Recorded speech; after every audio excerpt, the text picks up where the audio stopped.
জুলাই শহীদ দিবস উপলক্ষে আজ বুধবার ১৬ জুলাই রাষ্ট্রীয়ভাবে শোক পালন করা হবে।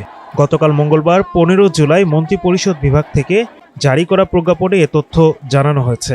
এতে বলা হয়, সরকার সিদ্ধান্ত গ্রহণ করেছে যে জুলাই শহীদ দিবস উপলক্ষে আজ বুধবার ১৬ জুলাই রাষ্ট্রীয়ভাবে শোক পালন করা হবে।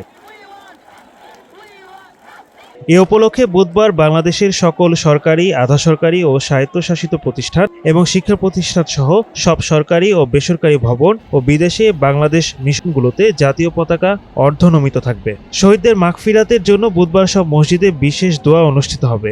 অন্যান্য ধর্মীয় প্রতিষ্ঠানেও তাদের আত্মার শান্তির জন্য বিশেষ প্রার্থনার আয়োজন করা হবে। কোটা বিরোধী আন্দোলন চলাকালে গত বছরের ১৬ জুলাই রংপুরে পুলিশের গুলিতে বেগম রোকেয়া বিশ্ববিদ্যালয়ের ছাত্র আবু সাঈদ নিহত হন। এরই মধ্যে এই দিনটিকে সরকার জুলাই শহীদ দিবস হিসেবে ঘোষণা করেছে।